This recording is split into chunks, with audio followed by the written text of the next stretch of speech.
He stood in front of the cameras, his voice cracking with emotion.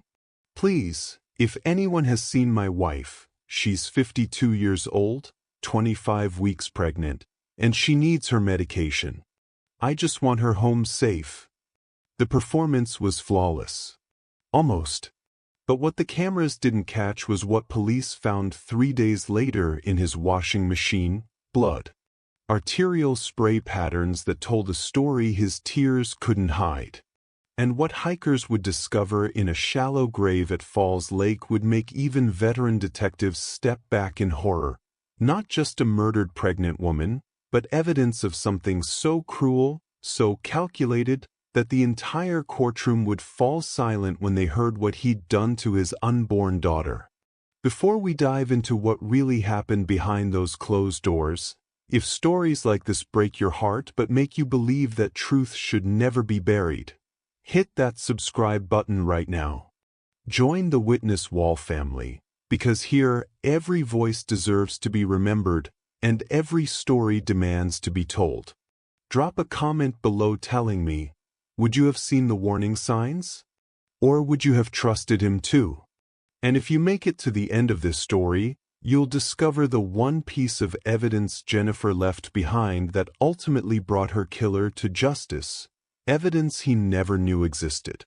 Now, let's go back to where it all began.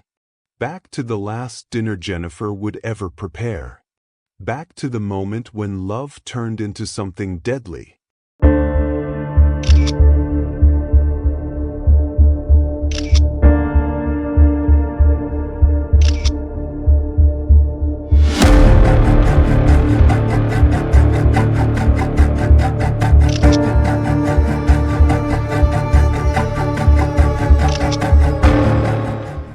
The front door of the modest suburban home swung open to reveal a scene that would haunt Raleigh Police Department for months.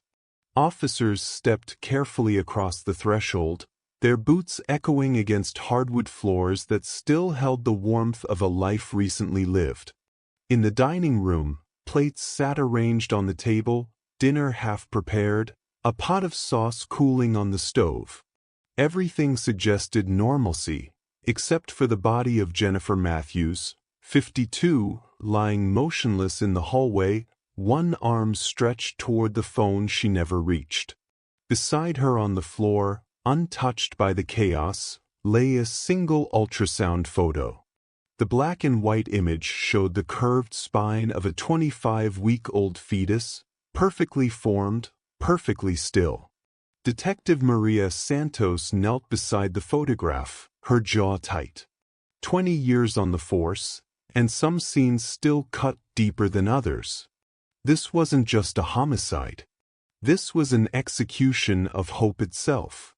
But to understand how Jennifer Matthews ended up on her hallway floor, we need to rewind 6 months, to when she was alive, laughing, and setting this very same table for a husband who would arrive home 2 hours late, smelling of cologne she didn't recognize. But before we begin, if stories like this matter to you, if you believe that every victim deserves a voice and every truth deserves to be told, hit that subscribe button right now. Join the Witness Wall, where we don't just tell stories. We honor the lives behind them. Jennifer had met Daniel Matthews on a rainy Tuesday at the Carolina Coffee Roasters. She was 51, recently divorced after 26 years of marriage to a man who'd left her for his dental hygienist. Her friends had dragged her out, insisting she needed to stop wallowing and start living.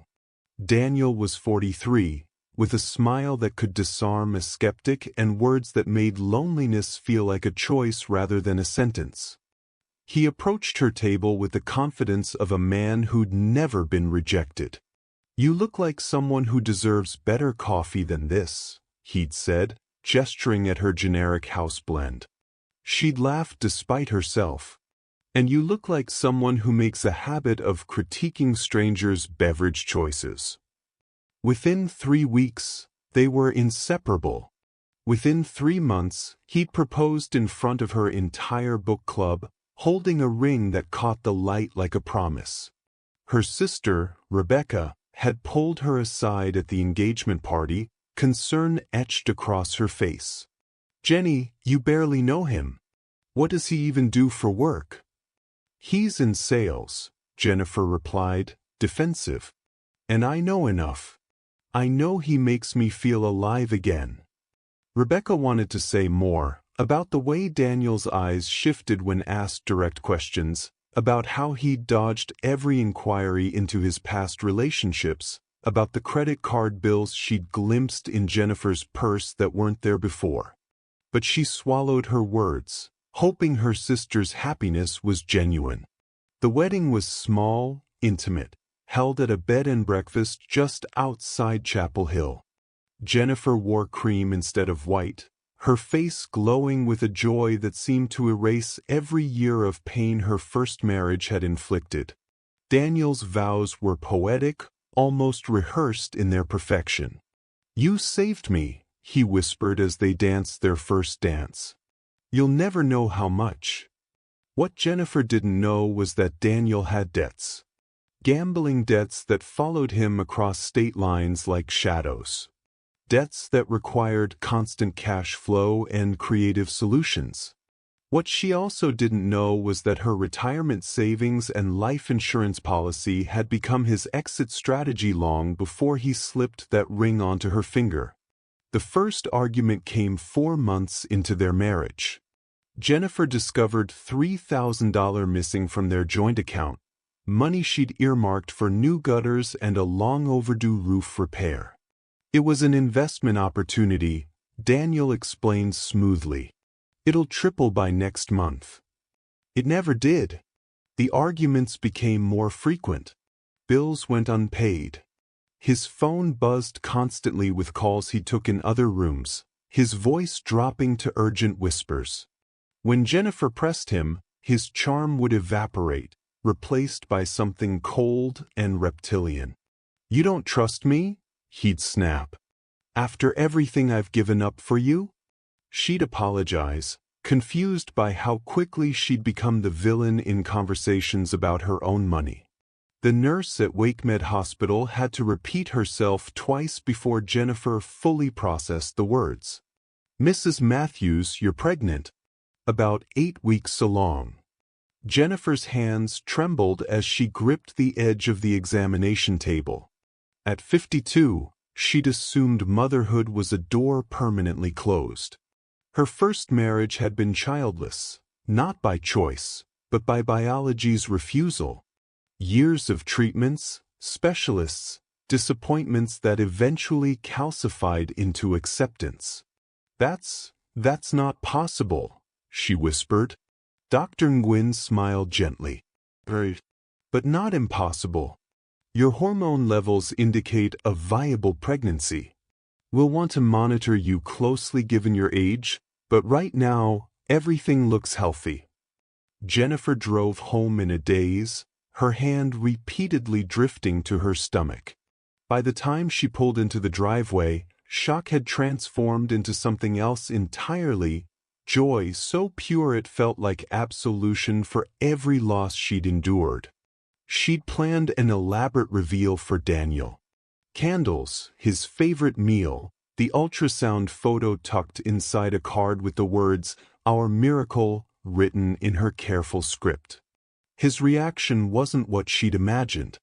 Daniel stood in the kitchen, the ultrasound photo dangling from his fingers like evidence at a crime scene. His face had drained of color, jaw working silently before words finally emerged. "You can't be serious. I know it's unexpected, but..." "Unexpected?" He laughed, a sound devoid of humor. "Jennifer, you're 52 years old. This is insane. Women have healthy pregnancies at my age. The doctor said..." "I don't care what the doctor said." He threw the photo onto the counter. "We can't afford this. I can't afford this." The words hung between them, sharp and revealing. "I can't afford this. Not we." Jennifer's joy began to crack. "This is our baby, Daniel. Our child. It's a mistake." His tone had shifted to something mechanical, calculated. There are options. Easy options. We schedule an appointment, take care of it, and move on. Take care of it? Her voice rose. You're talking about ending a pregnancy. About ending our child. I'm talking about being realistic. He moved closer, his hand finding her shoulder in a gesture that might have looked affectionate to an outsider but felt like a restraint. You're not thinking clearly. The risks alone. At your age, the pregnancy could kill you. You're being selfish. The accusation stung. Jennifer pulled away, wrapping her arms around her still flat stomach protectively. I'm keeping this baby. Daniel's expression shuttered completely. We'll discuss this when you're thinking rationally. But they didn't discuss it. Daniel grew distant, his presence in their home becoming sporadic. Some nights he didn't come home at all, texting vague excuses about work emergencies and client dinners. When he was there, he moved through rooms like a ghost, his gaze sliding past Jennifer's growing belly as if it didn't exist. She tried to bridge the gap. She showed him articles about healthy late-age pregnancies, shared ultrasound updates, painted the spare bedroom a soft yellow. Each attempt was met with silence or thinly veiled hostility. At 16 weeks, she felt the first flutter of movement. Alone in their bedroom, tears streaming down her face, she whispered promises to the life growing inside her. Promises that she'd protect them both, that love would be enough, that Daniel would come around once he held their child. She was wrong about all of it. The changes were subtle at first, easy to rationalize, easier to ignore. Jennifer's debit card was declined at the grocery store in her 18th week of pregnancy. Standing in line with a cart full of prenatal vitamins and healthy snacks, heat crept up her neck as the cashier swiped the card a second time, then a third. There must be a mistake, Jennifer mumbled, fumbling for her phone to check her bank account. The account was empty. Completely drained. At home, Daniel was sympathetic in the way a stranger might be. I moved some funds around for that investment I mentioned. I'll transfer money back tomorrow. Tomorrow came and went. So did the next day and the day after that. Jennifer found herself asking permission to access her own money, a humiliation that festered in her chest. Her phone developed peculiarities. Text messages from Rebecca would disappear before Jennifer read them. Her location services were always active, a detail she noticed but couldn't explain. Once, she caught Daniel scrolling through her call log, his expression intent. "What are you doing?" she asked. "Making sure you're not overdoing it," he replied smoothly. "You know stress isn't good for the baby." The lie was so transparent it took her breath away. He'd barely acknowledged the pregnancy existed for months, and now he claimed concern? Rebecca's visit at 20 weeks shattered the illusion Jennifer had been maintaining. Her sister arrived unannounced on a Saturday morning, bypassing Daniel's attempts to turn her away at the door. "I'm making lunch," Rebecca announced, striding into the kitchen. "Go sit down, Jenny." Over sandwiches neither of them ate, Rebecca's eyes catalogued everything. The bills stacked unopened on the counter, the way Jennifer flinched when Daniel's footsteps approached, the long sleeves in June heat. "Let me see your arms," Rebecca said quietly. "It's nothing." "Jenny, your arms." Jennifer rolled up her sleeves with shaking hands. Purple-yellow bruises bloomed across her wrists and forearms, finger-shaped constellations of violence. Rebecca's face went white. "Did he do this?" "He gets frustrated sometimes," Jennifer whispered. "The pregnancy stresses him out. He doesn't mean it?" Rebecca's voice cracked. "Jenny, listen to yourself. This isn't frustration. This is abuse." You don't understand. He's under a lot of pressure financially. Once the baby comes, it'll get worse. Rebecca grabbed her sister's hands.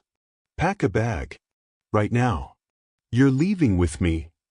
But Jennifer pulled away, retreating into justifications that sounded hollow even to her own ears. Daniel was just adjusting. All couples went through rough patches. She'd provoked him by nagging about money. The bruises looked worse than they were. Rebecca left that afternoon with tears in her eyes and Jennifer's promise to call if things escalated. It was a promise Jennifer couldn't keep. The next day, her phone mysteriously shattered, and Daniel replaced it with a new one. One he'd set up. One he could monitor. The control tightened like a noose. Daniel needed to know where she was at all times. Doctor's appointments required his approval. Friends stopped calling after their messages went unanswered for weeks. Jennifer's world contracted to the four walls of their home and the growing life inside her that represented both her greatest joy and her most dangerous vulnerability. At 23 weeks, during a routine checkup at WakeMed Hospital, Dr. Nguyen noticed the fear in Jennifer's eyes. "Is everything all right at home?" she asked gently. Jennifer opened her mouth, the truth balanced on her tongue like a bird ready for flight. But then she saw Daniel in the doorway, his smile pleasant, his hand raised in a friendly wave. "Everything's perfect," Jennifer said, and felt something inside her die. The 25-week appointment fell on a Tuesday that dawned gray and oppressive. Jennifer woke to find Daniel already dressed, standing at the foot of their bed with an expression she couldn't read. "Today's the day you make the right choice," he said. Her blood went cold. "What are you talking about?" "The pregnancy. It's still early enough. We can schedule a termination, say there were complications. No one has to know." Jennifer sat up, her hand instinctively covering her belly where their daughter, they'd learned the gender at the last ultrasound, kicked against her palm. "I'm 25 weeks pregnant, Daniel. That's not early. That's a fully formed baby. That's a problem that can still be solved." His voice was eerily calm, as if they were discussing paint colors instead of life and death. "No." The word came out stronger than she felt. "No. I've told you 1,000 times, I'm keeping our daughter." Something flickered across Daniel's face. Rage, maybe, or calculation. "You're making a mistake." "Then it's my mistake to make." The drive to WakeMed Hospital was suffocating in its silence.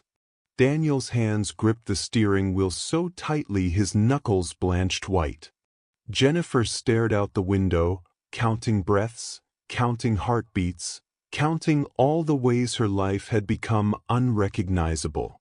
In Dr. Nguyen's office, with the ultrasound wand pressed against her belly and their daughter's heartbeat filling the room like music, Jennifer felt her resolve crystallize into something unbreakable. "I want to be clear," she said, her voice steady despite Daniel's presence looming behind her. "I'm carrying this pregnancy to term. I understand the risks. I accept them. This is my decision." Dr. Nguyen nodded, making notes in Jennifer's file. If she sensed the tension crackling in the room, she was professional enough not to acknowledge it. Daniel said nothing. Not during the appointment, not during the walk to the car, not during the drive home. But his silence was louder than screaming, heavier than threats. That night he slept in the guest room. Or pretended to sleep. Jennifer heard him pacing until 3 a.m., his footsteps a restless rhythm against the hardwood floors. The next morning, their neighbor, Mrs. Chin, would later tell police she heard shouting around 7 a.m. Male and female voices, escalating and then suddenly cutting off.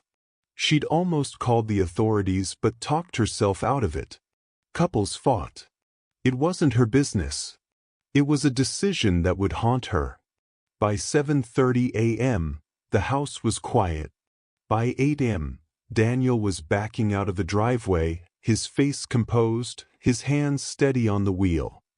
By 9 a.m., Jennifer Matthews had vanished from the world as if she'd never existed at all. The 25-week appointment fell on a Tuesday that dawned gray and oppressive. Jennifer woke to find Daniel already dressed, standing at the foot of their bed with an expression she couldn't read. "Today's the day you make the right choice," he said. Her blood went cold. "What are you talking about?" "The pregnancy. It's still early enough. We can schedule a termination, say there were complications. No one has to know." Jennifer sat up, her hand instinctively covering her belly where their daughter, they'd learned the gender at the last ultrasound, kicked against her palm. "I'm 25 weeks pregnant, Daniel. That's not early. That's a fully formed baby. That's a problem that can still be solved." His voice was eerily calm, as if they were discussing paint colors instead of life and death. "No." The word came out stronger than she felt. "No. I've told you 1,000 times, I'm keeping our daughter." Something flickered across Daniel's face. Rage, maybe, or calculation. "You're making a mistake." "Then it's my mistake to make." The drive to WakeMed Hospital was suffocating in its silence. Daniel's hands gripped the steering wheel so tightly his knuckles blanched white. Jennifer stared out the window, counting breaths, counting heartbeats, counting all the ways her life had become unrecognizable. In Dr. Nguyen's office, with the ultrasound wand pressed against her belly and their daughter's heartbeat filling the room like music, Jennifer felt her resolve crystallize into something unbreakable. "I want to be clear," she said, her voice steady despite Daniel's presence looming behind her. "I'm carrying this pregnancy to term. I understand the risks. I accept them. This is my decision."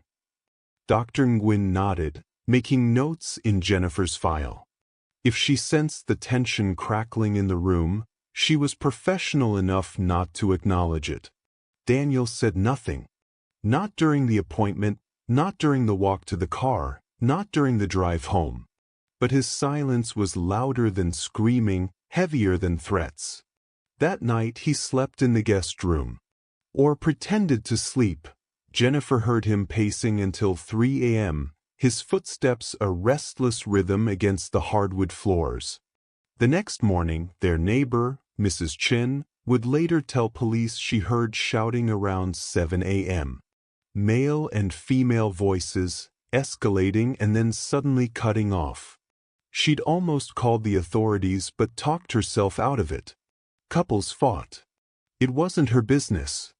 It was a decision that would haunt her. By 7:30 a.m., the house was quiet. By 8 a.m., Daniel was backing out of the driveway, his face composed, his hands steady on the wheel. By 9 a.m., Jennifer Matthews had vanished from the world as if she'd never existed at all. Rebecca's first call went to voicemail. So did the second and the third.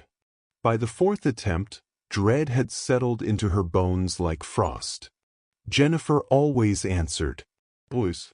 Especially now, in the final trimester, when every call could mean complications or early labor. Rebecca drove to the house on Wednesday afternoon, 3 days after Jennifer had last responded to her texts. The driveway was empty, Daniel's car conspicuously absent, but Jennifer's sedan sat exactly where it always did, gathering pollen under the oak tree. The front door was locked. Rebecca peered through windows, seeing nothing but still rooms and furniture arranged exactly as it had been during her last visit. No signs of struggle, no evidence of life. She called Daniel.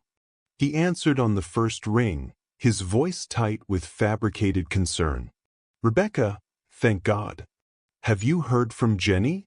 She just walked out 2 days ago." Said she needed space, needed to clear her head. Walked out? Daniel, she's 25 weeks pregnant. Where would she go? I don't know. His voice cracked convincingly. We had an argument about baby names. Something stupid, you know how hormones can be, and she just left. Took nothing. Her phone's here, her wallet's here. I've been driving around looking for her, calling hospitals. Rebecca's instincts screamed. You're lying. Excuse me? Jenny wouldn't leave without her prenatal vitamins. She wouldn't risk the baby. What did you do? I'm calling the police right now to report her missing, Daniel said, his tone shifting to something harder. If you have any information about where my wife might be, I suggest you share it. He hung up before Rebecca could respond. True to his word, Daniel filed a missing persons report that evening at the Raleigh Police Department. The desk sergeant who took his statement noted that Daniel seemed appropriately distressed, wringing his hands, voice wavering, eyes red-rimmed as if he'd been crying. She's pregnant, Daniel kept repeating. She needs her medication. Please, you have to find her. The case was assigned to Detective Maria Santos, a 20-year veteran with a nose for lies. She interviewed Daniel in his home the following day, noting the cleanliness of the house, almost aggressively clean as if recently scrubbed, and the way his story remained exactly the same, word for word, as if rehearsed. Tell me about the argument, Santos said, her pen poised over her notepad. It was nothing. Stupid stuff. She wanted to name the baby Charlotte. I liked Emma. She got emotional, said I didn't care about her feelings, and stormed out. Out the front door? Yes. You didn't follow her? I thought she just needed to cool off. She'd taken walks before when she was upset. At 25 weeks pregnant? Daniel's jaw tightened fractionally. My wife is stubborn. Independent. She doesn't like to be coddled. Santos glanced at Jennifer's phone lying on the kitchen counter, still plugged into its charger. But she left without her phone? She was angry. People don't think clearly when they're angry. What about her purse? Her ID? Also still here. Santos let the silence stretch, watching Daniel's micro-expressions. He held her gaze, but she could see the pulse jumping at his throat, the slight tremor in his hands. Mr. Matthews, is there anything else you want to tell me about that morning? Just find my wife, he said. Please. After Santos left, Daniel stood at the window watching her car disappear down the street. He pulled out his phone, his other phone, the one Jennifer never knew about, and typed a quick message. She's asking questions. Stick to the plan. The reply came instantly, I will. I miss you. When can I see you again? Daniel smiled, deleting both messages before returning the phone to his pocket. The press conference was Daniel's idea, suggested with just the right amount of desperate hope. Maybe if people see how much I love her, someone will come forward. Detective Santos approved it, though her reasons differed from Daniel's assumptions.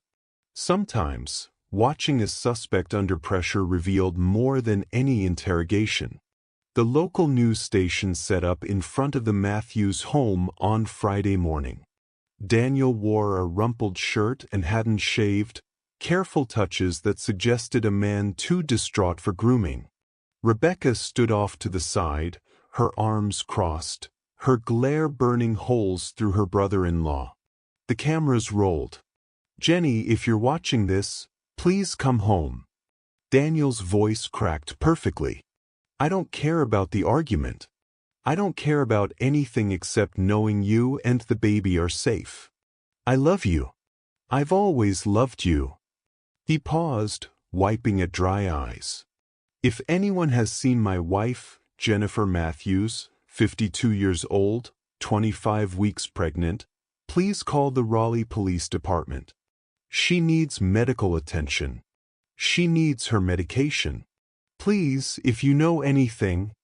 His voice broke completely, head dropping into his hands as reporters shouted questions. "Do you have any suspects? Do you think she left voluntarily? Are you offering a reward?" Daniel composed himself, looking directly into the camera with an expression of practiced anguish. "I just want my wife home. That's all that matters." The segment aired that evening during the 6 o'clock news. Within hours, it had been picked up by national outlets and true crime forums across the internet. The response was immediate and divided.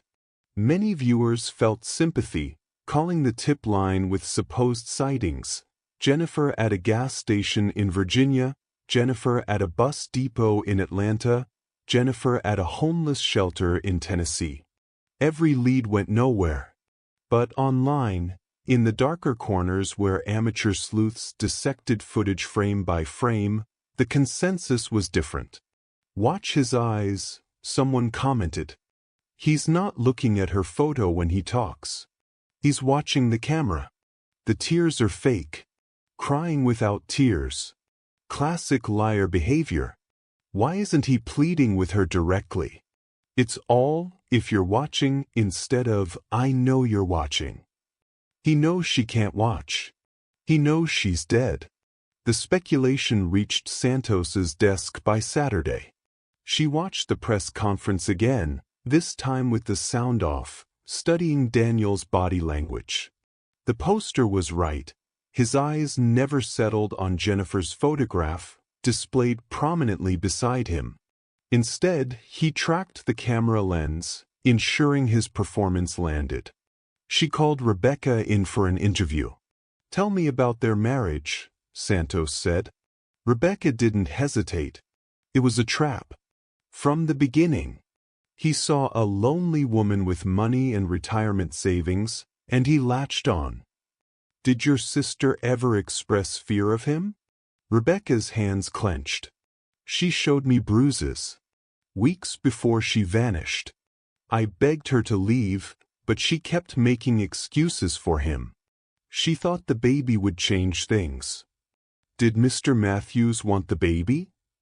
"He wanted her to terminate. Kept pushing even into the second trimester. Jenny refused. That's when he got really controlling, tracking her phone, isolating her from friends, monitoring her money." Santos made careful notes. "Why didn't she report the abuse?" "Because she loved him." Rebecca's voice cracked. "Because abuse doesn't make sense when you're in it. Because he convinced her she was the problem." On Sunday, Santos returned to the Matthews home with a warrant. This time, she wasn't looking for signs of Jennifer. She was looking for signs of what Daniel had done to erase her. The second search was methodical. Forensic teams arrived before dawn, their white suits glowing under porch lights as neighbors gathered on sidewalks, whispering behind hands. Daniel watched from the curb, his lawyer, newly hired, standing beside him with the exhausted expression of someone earning hazard pay. "This is harassment," the lawyer said half-heartedly. "This is an investigation," Santos replied, snapping on latex gloves. Inside, the house still maintained its aggressive cleanliness. But forensics wasn't interested in surfaces, they were interested in what lived beneath. Luminol revealed stories that bleach couldn't erase. In the laundry room, they found microscopic blood traces inside the washing machine drum. Not menstrual blood. The pattern was wrong, the volume wrong. This was arterial spray, diluted but present. In the kitchen trash, buried beneath coffee grounds and junk mail, they found burned fabric. Synthetic blend, the kind used in maternity clothes.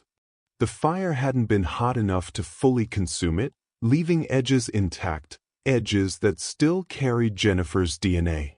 But the discovery that made Santos's breath catch came from the living room bookshelf. Tucked inside a rarely used cookbook, its pages yellowed with age, was a note in Jennifer's handwriting. If something happens to me, it wasn't an accident. Daniel has become dangerous.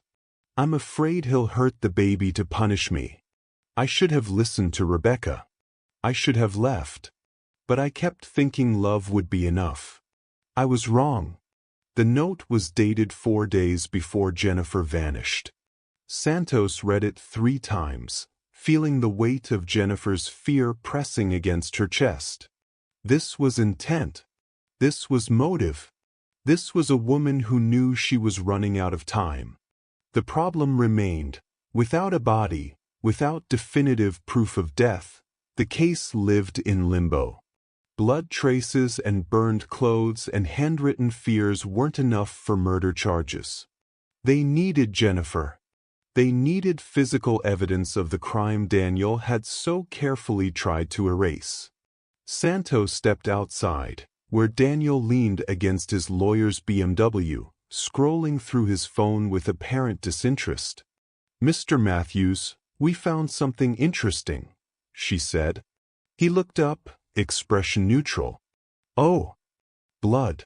In your washing machine. Care to explain that?" His lawyer stepped forward.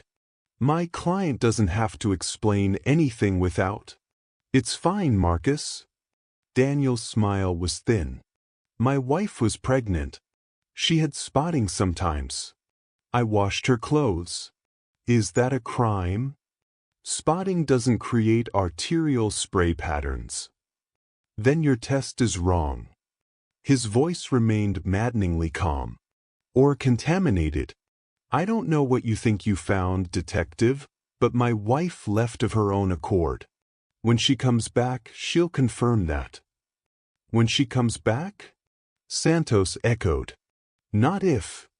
Daniel's mask slipped for half a second, a flicker of something cold and amused crossing his face before the concerned husband returned. "Of course, when I have faith she's alive." Santos wanted to arrest him right there. Wanted to drag him to the station and break through that smug facade until truth spilled out. But wanting wasn't enough. Evidence was enough. Law was enough.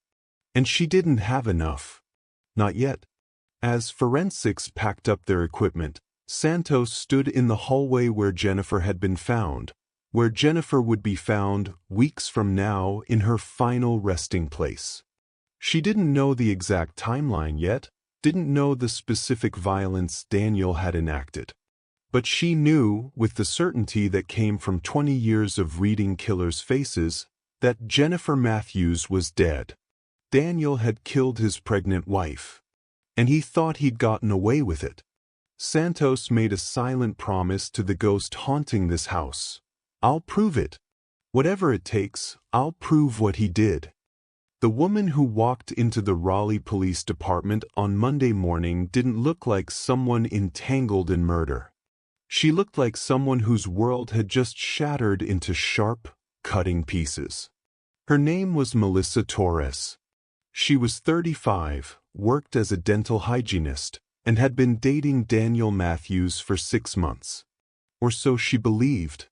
"I didn't know," she told Santos, her voice hollow. "I swear to God, I didn't know he was married."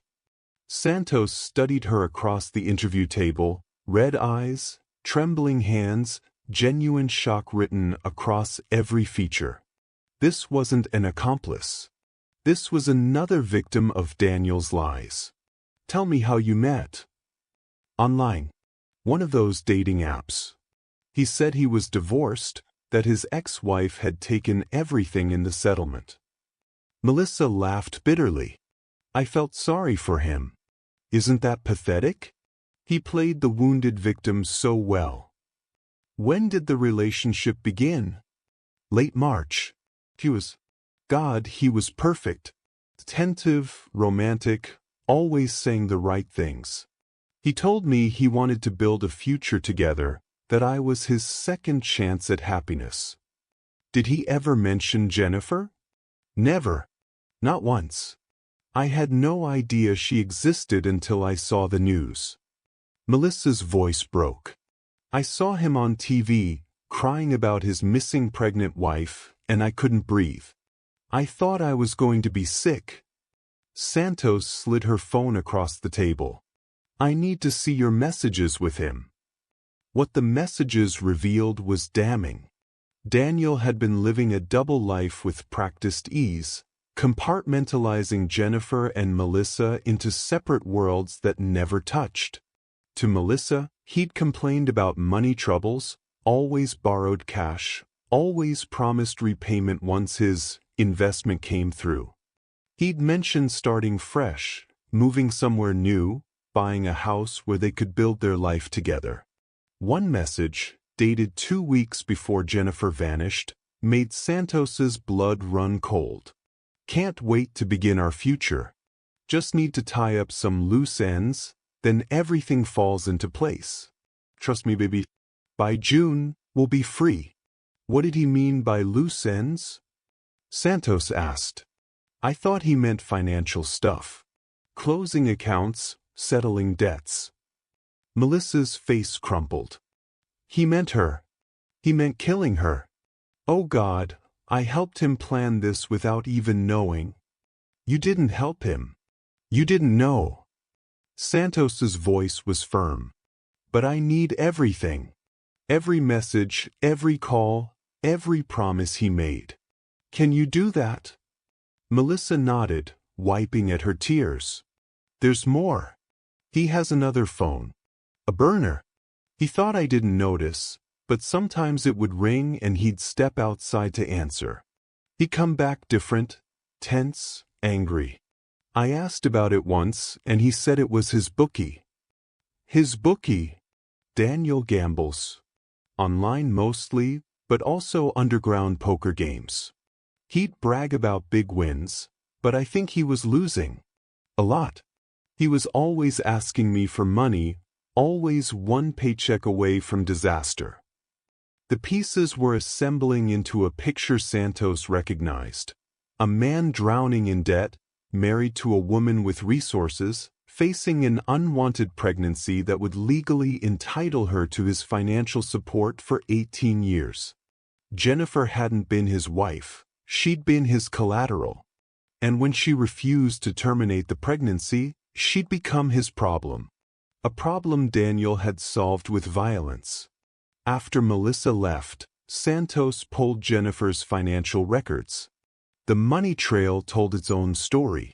In the 8 months since their wedding, Daniel had siphoned nearly $80,000 from Jennifer's retirement accounts.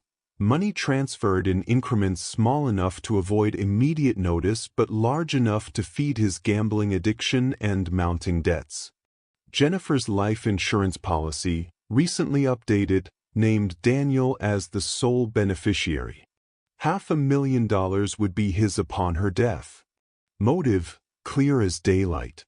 Means, demonstrated through the blood in his washing machine. Opportunity, confirmed by his lack of alibi for the morning Jennifer disappeared. But still, no body, no murder weapon, no definitive proof. Santos needed more. And she was going to get it, even if she had to bluff Daniel into breaking. The call came Tuesday evening, casual and non-threatening. Mr. Matthews, would you mind coming in for some routine follow-up questions? Just tying up loose ends in our search for your wife. Daniel agreed readily, too readily. Santos heard the confidence in his voice and knew he believed he'd covered every track. He arrived Wednesday morning with his lawyer, both men wearing expressions of mild inconvenience. As if this were a traffic ticket discussion, not a murder investigation. The interrogation room at Raleigh Police Department was deliberately uncomfortable, harsh lighting, stale air, chairs designed to make suspects fidget. Santos let Daniel settle before entering, carrying a manila folder thick with evidence. She didn't smile. Didn't offer coffee. Just sat across from him and waited. Silence was a weapon, and she wielded it expertly. I'm happy to help however I can, Daniel finally said, filling the quiet. Any news on Jenny? That's what we need to discuss. Santos opened the folder slowly, deliberately. You told us your wife left voluntarily after an argument about baby names. That's right. You said she walked out the front door. Yes. See, that's interesting. Because we have a neighbor who heard shouting that morning. Shouting that ended abruptly. Violently. And then your wife, who was 25 weeks pregnant and deeply attached to that pregnancy, just vanished. No phone calls to her doctor, no contact with her sister, no prenatal vitamins taken.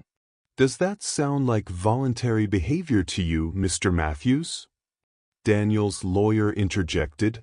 Is there a question here, detective? Santos ignored him, sliding a photograph across the table. Jennifer's note, found in the cookbook. Your wife was afraid of you. She documented it. She predicted this. Daniel barely glanced at the note. Jenny was emotional. Pregnancy hormones, you know. She'd get paranoid sometimes.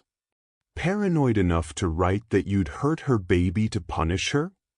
I would never. He stopped, recalibrating.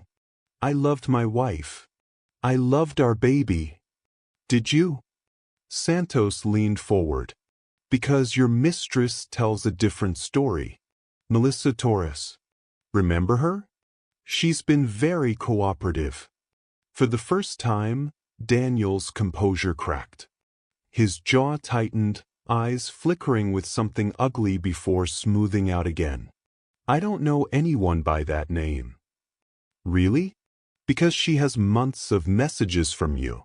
Messages about starting fresh, about loose ends, about being free by June. Santos paused. Jennifer disappeared in May. Convenient timing. Those messages mean nothing. They're about my financial situation, not. And what about the blood, Mr. Matthews? Santos's voice cut like glass. The blood we found in your washing machine. The DNA matches your wife. The pattern matches arterial spray. Care to revise your spotting story? The room felt smaller suddenly, airless. Daniel's breathing quickened imperceptibly, his fingers drumming once against the table before he forced them still. His lawyer leaned in, whispering urgently, but Daniel waved him off. I want to speak to my attorney. Privately. Of course. Santos stood, gathering her papers. Take all the time you need. Outside the room, she watched through one-way glass as Daniel and his lawyer argued in heated whispers. She couldn't hear the words, but she could read the lawyer's body language. A man realizing his client had lied about everything. Officer Martinez joined her at the glass. Think he'll crack? Not today, Santos admitted. But soon. He's terrified now. Terrified people make mistakes. When Daniel finally emerged from the interrogation, his face was a mask of forced calm. He didn't look at Santos as he passed, didn't acknowledge her presence. But she saw what she needed to see. The tremor in his hands, the sweat beading at his temples, the fear leaking through the cracks in his performance. As he and his lawyer disappeared down the corridor, Martinez murmured, "He won't last another day." Santos nodded, already planning her next move. He doesn't have to. We just need him nervous enough to revisit wherever he put her. Nervous people can't help themselves. They need to check to make sure their secrets stay buried. She assigned surveillance immediately. 24 hours a day, every movement tracked, every location noted. If Daniel had hidden Jennifer, if he'd buried evidence somewhere away from the house, eventually his anxiety would drive him back. They just had to wait for him to break. The call came Tuesday evening, casual and non-threatening. Mr. Matthews, would you mind coming in for some routine follow-up questions? Just tying up loose ends in our search for your wife. Daniel agreed readily, too readily. Santos heard the confidence in his voice and knew he believed he'd covered every track. He arrived Wednesday morning with his lawyer, both men wearing expressions of mild inconvenience. As if this were a traffic ticket discussion, not a murder investigation. The interrogation room at Raleigh Police Department was deliberately uncomfortable, harsh lighting, stale air, chairs designed to make suspects fidget. Santos let Daniel settle before entering, carrying a manila folder thick with evidence. She didn't smile, didn't offer coffee, just sat across from him and waited. Silence was a weapon, and she wielded it expertly. "I'm happy to help however I can," Daniel finally said, filling the quiet. "Any news on Jenny? That's what we need to discuss." Santos opened the folder slowly, deliberately. "You told us your wife left voluntarily after an argument about baby names." "That's right." "You said she walked out the front door." "Yes." "See, that's interesting. Because we have a neighbor who heard shouting that morning. Shouting that ended abruptly. Violently. And then your wife, who was 25 weeks pregnant and deeply attached to that pregnancy, just vanished. No phone calls to her doctor, no contact with her sister, no prenatal vitamins taken. Does that sound like voluntary behavior to you, Mr. Matthews?" Daniel's lawyer interjected. "Is there a question here, detective?" Santos ignored him, sliding a photograph across the table. Jennifer's note, found in the cookbook. "Your wife was afraid of you. She documented it. She predicted this." Daniel barely glanced at the note. Jenny was emotional. Pregnancy hormones, you know. She'd get paranoid sometimes. Paranoid enough to write that you'd hurt her baby to punish her? "I would never." He stopped, recalibrating. "I loved my wife. I loved our baby." "Did you?" Santos leaned forward. "Because your mistress tells a different story. Melissa Torres. Remember her? She's been very cooperative." For the first time, Daniel's composure cracked. His jaw tightened, eyes flickering with something ugly before smoothing out again. "I don't know anyone by that name." "Really?" "Because she has months of messages from you. Messages about starting fresh, about loose ends, about being free by June." Santos paused. "Jennifer disappeared in May. Convenient timing. Those messages mean nothing. They're about my financial situation, not." "And what about the blood, Mr. Matthews?" Santos's voice cut like glass. "The blood we found in your washing machine. The DNA matches your wife. The pattern matches arterial spray. Care to revise your spotting story?" The room felt smaller suddenly, airless. Daniel's breathing quickened imperceptibly, his fingers drumming once against the table before he forced them still. His lawyer leaned in, whispering urgently, but Daniel waved him off. "I want to speak to my attorney. Privately." "Of course." Santos stood, gathering her papers. "Take all the time you need." Outside the room, she watched through one-way glass as Daniel and his lawyer argued in heated whispers. She couldn't hear the words, but she could read the lawyer's body language. A man realizing his client had lied about everything. Officer Martinez joined her at the glass. "Think he'll crack?" "Not today," Santos admitted. "But soon. He's terrified now. Terrified people make mistakes." When Daniel finally emerged from the interrogation, his face was a mask of forced calm. He didn't look at Santos as he passed, didn't acknowledge her presence. But she saw what she needed to see, the tremor in his hands, the sweat beading at his temples, the fear leaking through the cracks in his performance. As he and his lawyer disappeared down the corridor, Martinez murmured, "He won't last another day." Santos nodded, already planning her next move. "He doesn't have to. We just need him nervous enough to revisit wherever he put her." Nervous people can't help themselves. They need to check to make sure their secrets stay buried. She assigned surveillance immediately. 24 hours a day, every movement tracked, every location noted. If Daniel had hidden Jennifer, if he'd buried evidence somewhere away from the house, eventually his anxiety would drive him back. They just had to wait for him to break. They arrested Daniel at 10:47 p.m., pulling up to his house with lights flashing, neighbors filming from windows and doorsteps. He answered the door in pajamas, his face cycling through shock, confusion, and finally, resignation. "Daniel Matthews, you're under arrest for the murder of Jennifer Matthews and the unlawful termination of her pregnancy." The lawyer arrived at the station before Daniel finished processing. Marcus Chin, no relation to the hikers, was a defense attorney with a reputation for getting guilty men acquitted. He stormed into the Raleigh Police Department like a man preparing for war. "My client will not be speaking to you," he announced immediately. But Daniel had other ideas. Inside the interrogation room, watching Santos arrange photographs of Jennifer's grave site on the table, something inside him cracked.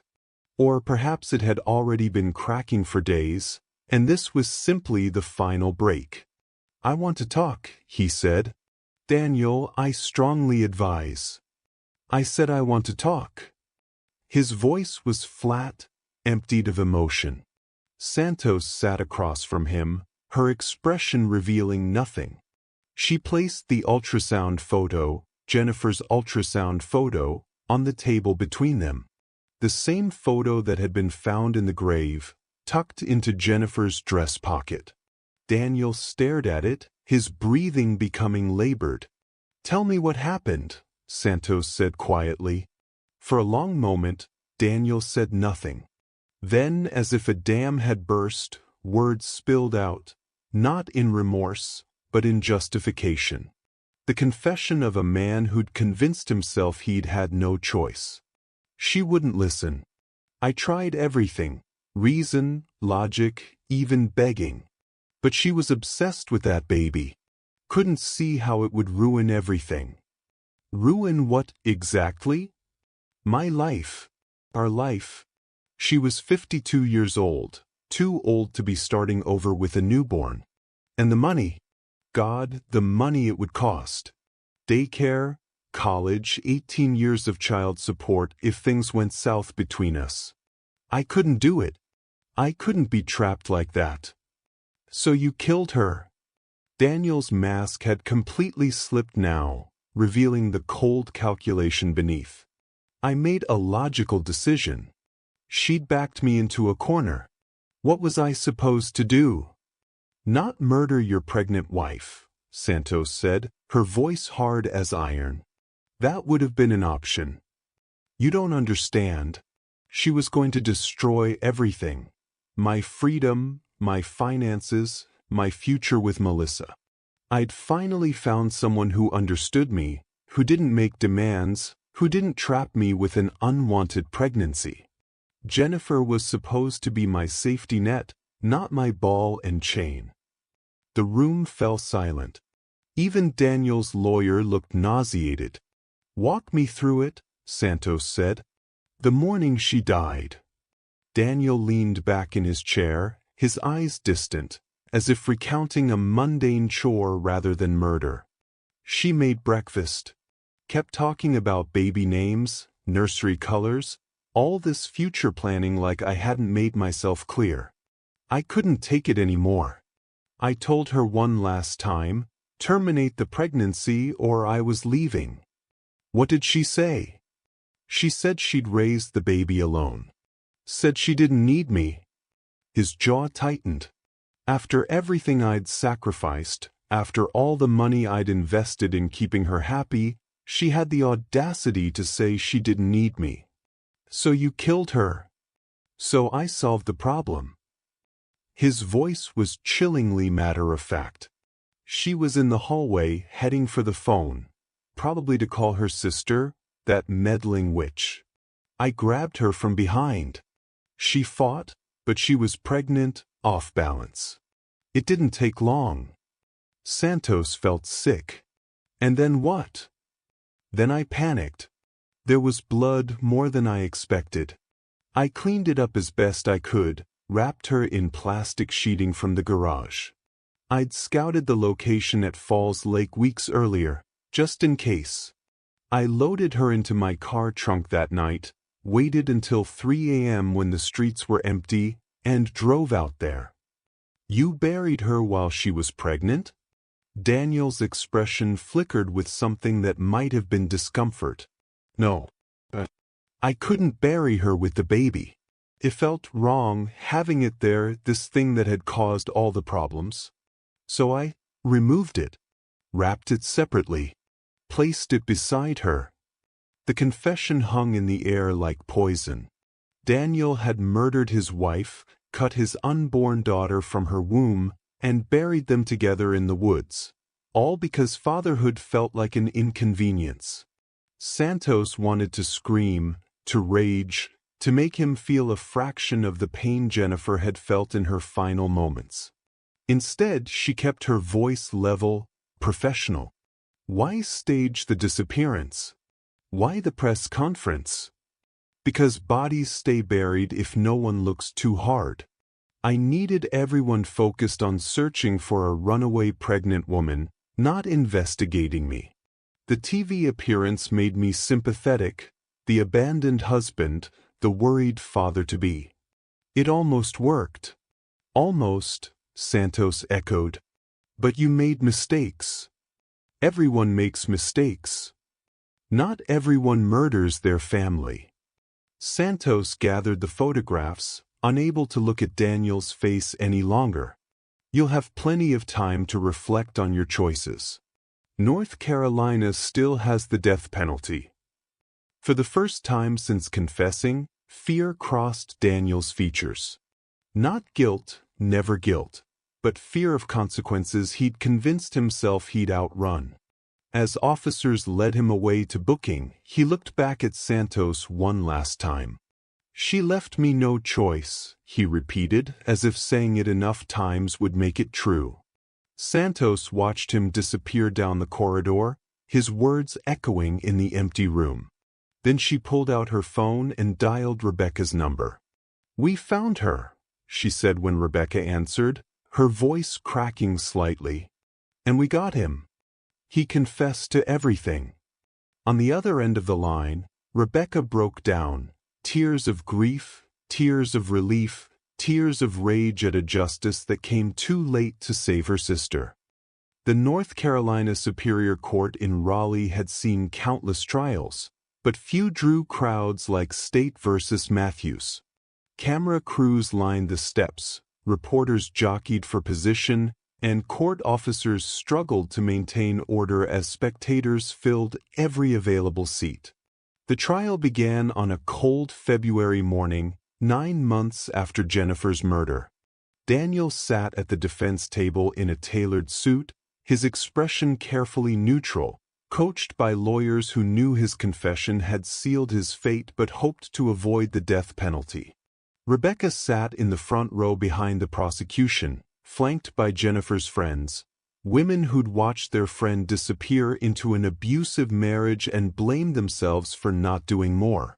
Melissa Torres sat several rows back, hidden behind sunglasses, carrying guilt that would haunt her for years despite having committed no crime beyond being deceived. The prosecution, led by District Attorney Linda Hartwell, opened with a statement that left the courtroom silent. This is a case about control. About a man who viewed his pregnant wife not as a partner, but as property. When that property refused to obey, when Jennifer Matthews chose life over convenience, Daniel Matthews made a choice of his own. He chose murder.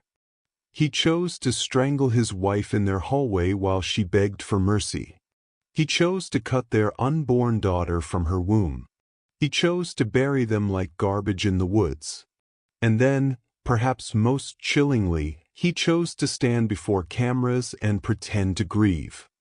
The defense countered with claims of diminished capacity, arguing Daniel had suffered a mental break under financial pressure and marriage strain. Their psychologist testified about gambling addiction and dissociative episodes, painting Daniel as damaged rather than evil. The jury didn't buy it. Over 3 weeks, the prosecution presented an avalanche of evidence: Melissa's messages showing premeditation, forensic analysis of the blood in Daniel's washing machine, Jennifer's hidden note documenting her fear, financial records proving motive, and, most damningly, Daniel's recorded confession, played for the courtroom in his own cold, clinical voice. When the forensic pathologist testified about Jennifer's injuries, the bruising around her throat, the defensive wounds on her hands, the terror she must have experienced, Rebecca had to leave the courtroom, unable to hear more. The defense called character witnesses who described Daniel as charming, helpful, incapable of violence.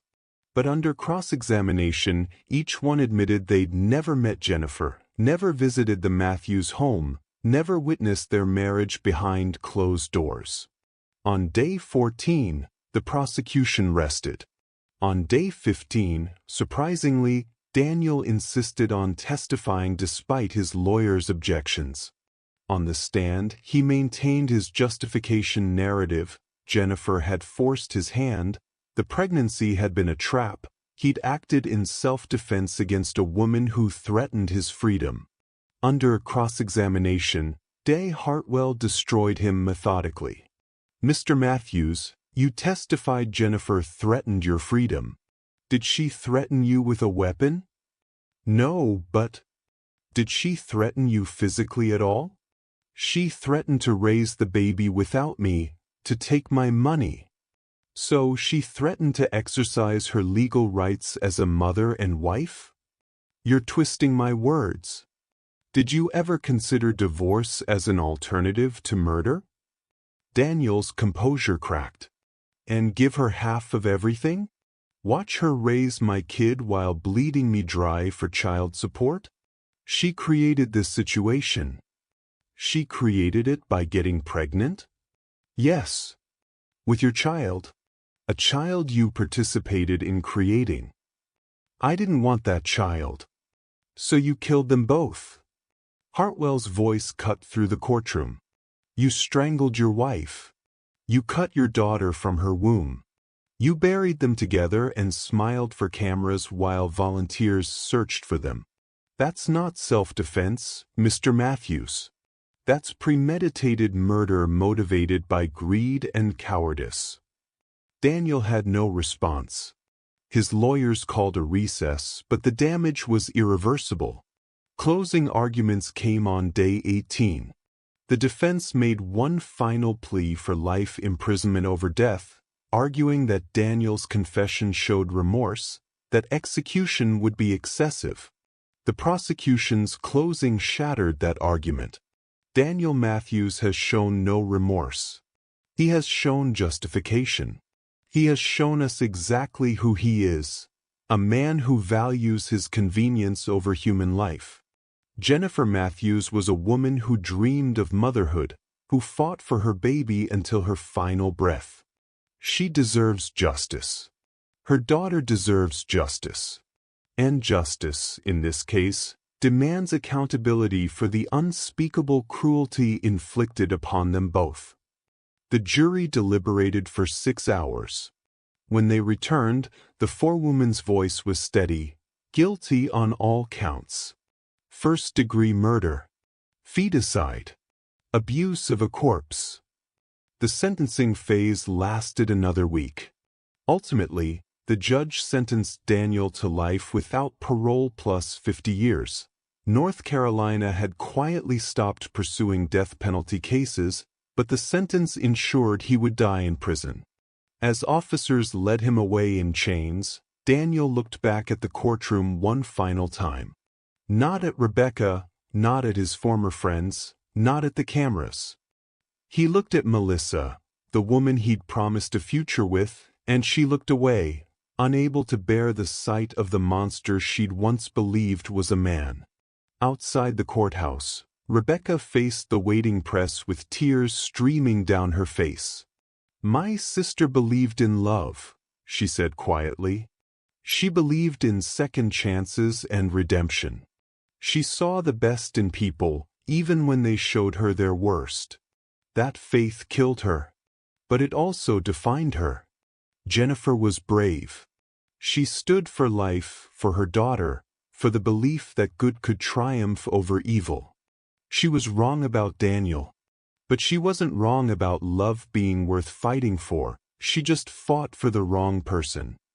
The cameras captured her words, broadcasting them across networks and into living rooms where other women watched and wondered if they, too, were fighting for the wrong person. The service was held on a Sunday in March, when early spring had begun coaxing life from winter-hardened ground. White dogwoods bloomed in the cemetery, their flowers like small offerings against the gray stone markers. Jennifer and her daughter, named Charlotte by Rebecca, the name Jennifer had wanted, were laid to rest together in a plot overlooking a quiet pond. The casket held both of them, mother and child, reunited in death as they'd been separated in violence. Nearly 200 people attended. Friends Jennifer had lost touch with during her marriage, colleagues from her years working as a librarian before retirement, members of her book club who'd celebrated her pregnancy with gifts they'd never delivered. Each person carried memories of a woman whose light had been extinguished too soon. Rebecca stood at the graveside, holding a single white rose and a teddy bear, soft, yellow, with button eyes that seemed to reflect the sadness of everyone gathered. Her voice trembled as she spoke. "My sister taught me that hope isn't foolish. She showed me that fighting for what you believe in, even when the world tells you to give up, is the bravest thing a person can do." She fought for Charlotte. She fought for the family she'd dreamed of her entire life. She shouldn't have had to fight her husband. She shouldn't have died for choosing life. She placed the rose and teddy bear on the casket, her hand lingering on the polished wood. Jenny believed love could heal anything. She never saw that sometimes love isn't what we're feeling, it's what's being done to us in love's name. She mistook control for care, possession for protection. And she paid with her life. Around the gathering, women held their partners' hands a little less tightly, their minds calculating escape routes from relationships that suddenly felt less like love and more like cages. Men shifted uncomfortably, wondering if they'd ever made their wives feel trapped, afraid, silenced. Jennifer's story had become a mirror, reflecting uncomfortable truths people preferred to ignore. After the service, as mourners dispersed and the cemetery quieted, Detective Santos approached the grave. She'd come out of uniform, wearing civilian clothes that felt strange after months of living inside this case. She placed her hand on the headstone, feeling the cool marble beneath her palm. The inscription read, "Jennifer Matthews and Charlotte Matthews. Beloved sister, mother, friend. Loved more than words could say. Gone but never forgotten. I'm sorry I couldn't save you," Santos whispered. "I'm sorry it took finding your body to prove what you already knew, that he was dangerous, that you were right to be afraid, that your fear deserved to be taken seriously." The wind rustled through the dogwood branches, carrying petals that drifted down like snow. Santos watched them settle on the grave, white against fresh earth, and made a quiet vow. She would never ignore another woman's fear. Never dismiss bruises explained away by clumsiness. Never accept "he just gets upset sometimes" as justification for violence. Never again. Some lessons came too late for the teachers but just in time for the students. Jennifer's death would prevent others. Santos would make sure of it. Through training seminars, through community outreach, through every domestic violence call she'd personally oversee from this day forward. As she walked away from the cemetery, Santos's phone buzzed with a new case assignment. A woman reporting her boyfriend's escalating behavior, his control over her finances, his monitoring of her phone. The kind of red flags Santos once might have noted and moved past, trusting the woman to leave if things got bad. Not anymore. She dialed the number immediately. "This is Detective Santos. I'm coming to you. Don't go back to that house. We'll find you somewhere safe and we'll build a case. You don't have to wait until it's too late." On the other end of the line, a woman started crying, not from fear, but from relief that someone finally believed her. Jennifer's legacy wasn't just grief. It was action. It was change. It was the space between "I'm afraid" and "I'm safe" becoming shorter with every call, every intervention, every life saved. 6 months after the trial, Rebecca stood in her living room staring at the wall she'd spent weeks preparing. Photographs covered the space. Jennifer smiling at her wedding, Jennifer laughing at a book club meeting, Jennifer's ultrasound with Charlotte's tiny form visible in grainy black and white. But these weren't just family photos. They were part of something larger. Rebecca had started a foundation, the Witness Wall Project. Its mission was simple: give voice to victims of domestic violence, create resources for women in dangerous relationships, and fund research into better intervention methods. The name came from Jennifer's own words, written in that final note.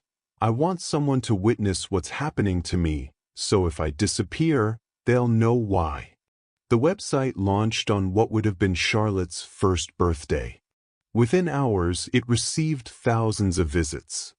Women shared their own stories in the comment sections, stories of control disguised as love, violence excused as passion, fear dismissed as paranoia. Each testimony became part of the wall, a digital memorial to survival and loss. Detective Santos had become the Foundation's law enforcement consultant, training officers across North Carolina on recognizing abuse patterns before they escalated to murder. She discovered what Jennifer had known instinctively, that violence rarely appeared suddenly. It built incrementally, testing boundaries, eroding autonomy, isolating victims until escape felt impossible.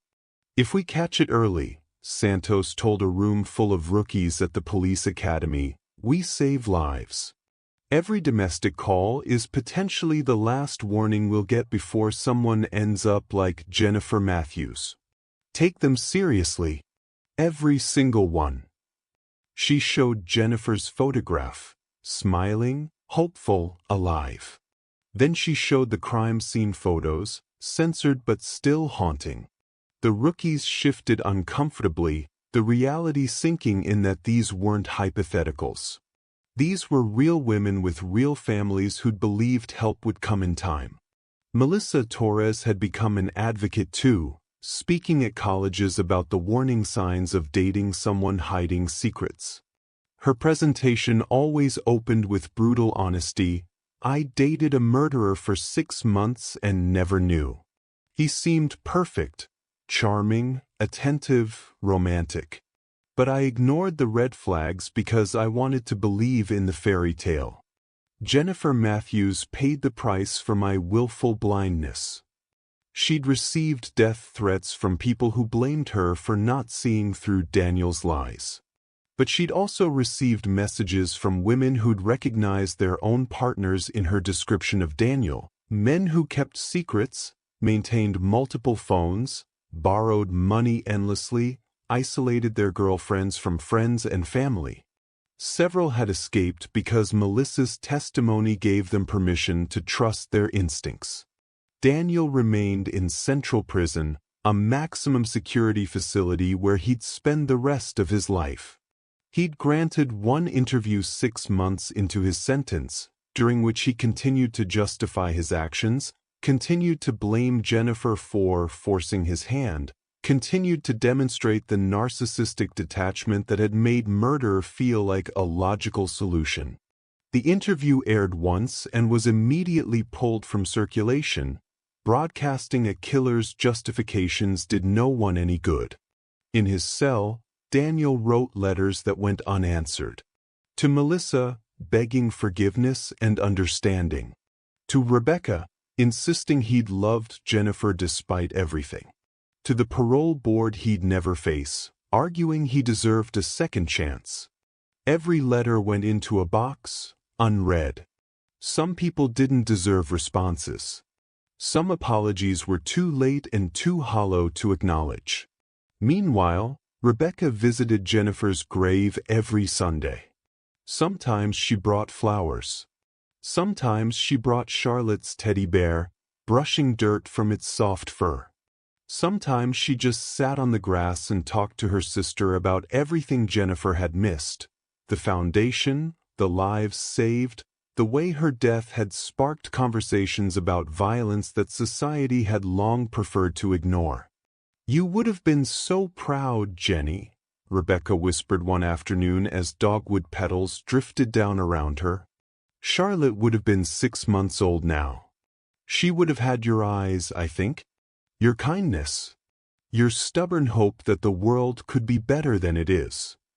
Grief had evolved from a sharp blade into a dull ache, always present, but no longer debilitating. Rebecca had learned to carry Jennifer's memory without being crushed by it, to honor her sister's life without being destroyed by her death. As sunset painted the cemetery gold and orange, Detective Santos arrived for her monthly visit. She and Rebecca had formed an unlikely friendship forged in tragedy's aftermath. Two women who'd failed to save Jennifer but refused to fail anyone else. They stood together at the grave, silent, paying respect to a woman who'd believed love could conquer cruelty and discovered too late that some cruelty masquerades as love until it's too late to escape. "The Academy graduates 20 new officers next month," Santos said quietly. "Every one of them knows Jennifer's name. Knows what happened. Knows what to look for." "Good." Rebecca's voice was firm. "Her death has to mean something. It has to change something. It already has." They left the cemetery as darkness fell, carrying Jennifer's story with them into a world that desperately needed to hear it. Because domestic violence thrived in silence, in dismissal, in the belief that what happened behind closed doors was private business. Jennifer's story shattered that silence. On the drive home, Rebecca thought about the question she'd been asking herself for months. When does love become control? When does concern become confinement? When does a relationship cross from imperfect to dangerous? The answer wasn't simple, but the warning signs were clear for those willing to look. Isolation, financial control, monitoring, escalating anger, dismissal of boundaries, bruises explained away, fear disguised as devotion. Jennifer had seen those signs, had documented them, had known in the end that she was in danger. But knowledge without action, fear without escape, warning signs without intervention, they meant nothing. The system had failed her. Her friends had failed her. She'd failed herself by staying, by hoping, by believing Daniel would change. But from that failure came a fierce determination that no other woman would die wondering if anyone had noticed she was afraid. No other child would be stolen before they'd even drawn breath. No other family would bury a loved one while her killer watched with dry eyes and spoke of having no choice. Rebecca pulled into her driveway, her phone already lighting up with messages, women reaching out to the foundation, asking for help, sharing stories, seeking resources. Each message was a life potentially saved, a Jennifer Matthews who might survive her Daniel Matthews. She answered every single one. Because here, on the witness wall, every voice deserved to be heard. Every fear deserved to be taken seriously. Every woman deserved to know that her life mattered more than anyone's convenience, that her choices belonged to her alone, that love, real love, never required death as proof. Jennifer Matthews had fought for that truth until her final breath. And now, Rebecca would fight to ensure her sister's last stand hadn't been in vain. The story ended not with vengeance, but with vigilance. Not with rage, but with remembrance. Not with an ending, but with a beginning, of conversations too long delayed, of interventions that came before graves needed digging, of a society that finally understood that domestic violence wasn't a private matter. It was everyone's concern. Every warning sign ignored. Every call dismissed. Every woman who said, "I'm afraid," and heard, "You're overreacting" in response. Jennifer's face remained on the witness wall, smiling, hopeful, forever 52, forever pregnant with the daughter she died protecting. Beside her photograph, Rebecca had placed a single question, one she hoped visitors would carry with them long after they left the site. When love turns into control, how far would you go to protect your own peace? The answer determined who survived and who became another name on the wall. Another story told too late. Another lesson learned in blood and buried beside the victims who tried to warn us. But for every story on the wall, there were stories that didn't end in cemeteries. Stories of women who'd seen the signs and left. Stories of friends who'd intervened. Stories of police who'd taken threats seriously. Stories of survivors who'd rebuilt lives free from fear. Those stories didn't make headlines. But they were the witness wall's true legacy.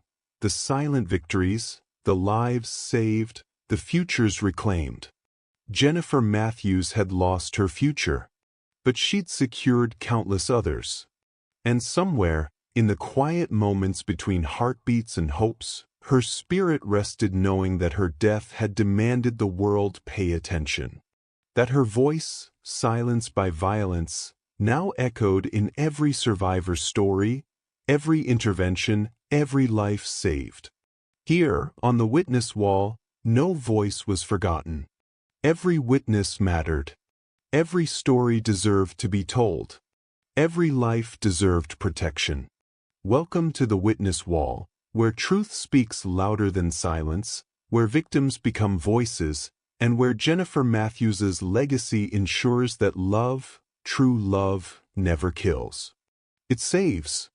If you or someone you know is experiencing domestic violence, please reach out to the National Domestic Violence Hotline, 1-800-799-7233. Your life matters. Your fear is valid. Help is available. Thanks for tuning in to The Witness Wall. If you're new to this channel, kindly like and subscribe for more gripping true crime stories. Don't miss out. Subscribe now for more thrilling investigations.